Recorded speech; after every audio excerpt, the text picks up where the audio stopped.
Decrying extempore experiment. Strauss speaks of the expressionistic philosophy, which is that philosophy which is acutely aware that it is deficient and, as Strauss would say, disgraceful. Strauss always speaks within this implicit diaphanous light of a cloudburst of the I already appeal to sort of presupposed good, but I just can't quite put my finger on it and can't locate it totally. But I know it because I'm saying things like what was just said, that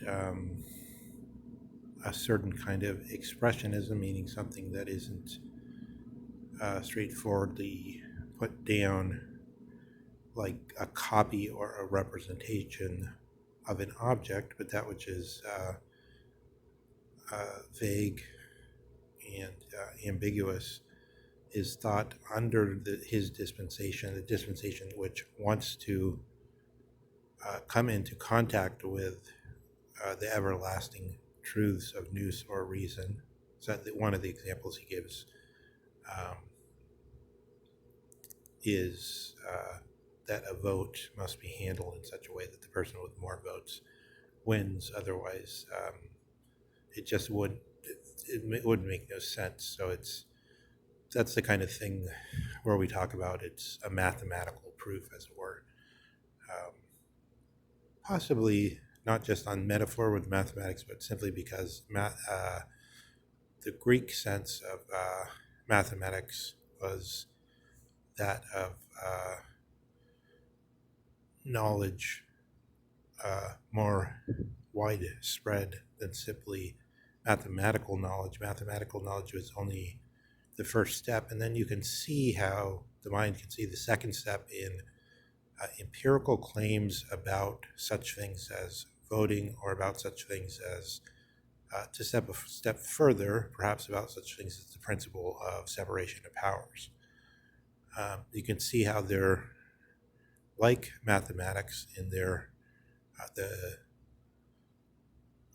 firmness in which we can grasp them, and also the sense that they seem to simply be so that Das Mann in the current Dasein is all the time using as though it were a striking example of something one could not go away from at any cost, that 2 plus 2 is 4, and anybody who doesn't say so is clearly doing the thing that is disgraceful. To again show how Strauss is using that word. What I wanted to reflect on just for a moment was this idea that we have in Max Stirner, who's connected to Nietzsche closely and is thinking along with Leopardi and some others in this Nietzschean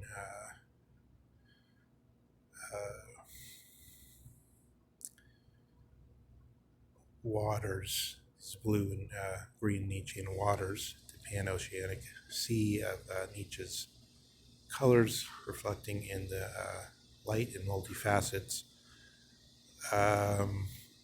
He has made this statement, which is, I would say, just the most flatly pugnacious, or simply faced this Gegenstand situation of simply objects faced against objects.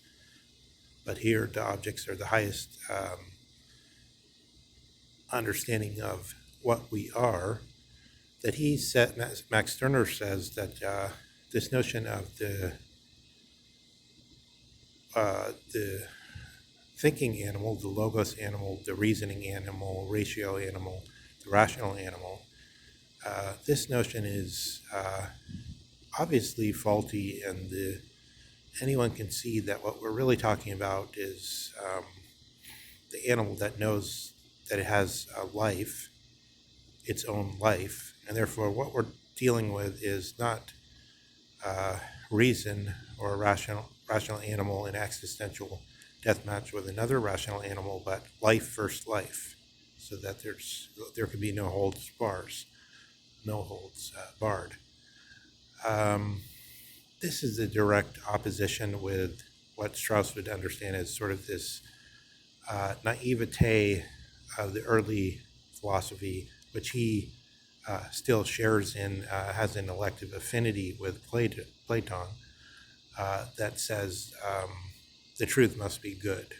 It says that when we discover these things, they must be good.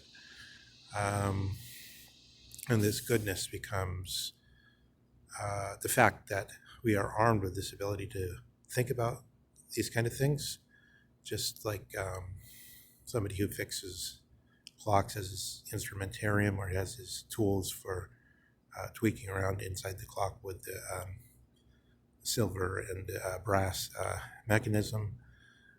In the same way, we have this tool.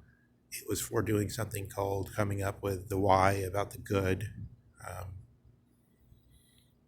Why are we here, and what's good for us, and we look for it. So it can solve this problem, but as it turns out, this problem is a secondary problem. The primary problem is the problem of life, or being here simpliciter, being put against, being in opposition to every other being that is. And then you could see the connection to Nietzsche's thinking in that.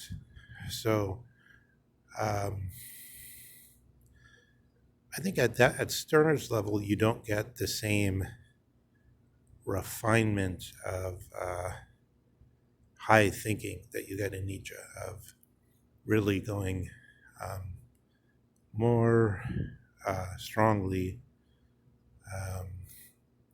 into the amygdala of the philosophers, taken as a unified whole, which is that whole which Heidegger says we should take up in the history of Western philosophy and grasp as a whole, as the Methodist, or the way towards trying to overcome this history which has now come before us, which we've now traced in a relief in the clouds, so that for the first time the historical consciousness reaches depth, I won't say philosophical, but it reaches authentic goal, as it were. It reaches something which can be taken as a Japanese wind flag fluttering in such a way as to suggest suggestion to be traveled after, as though after the mischievous but wise dragon.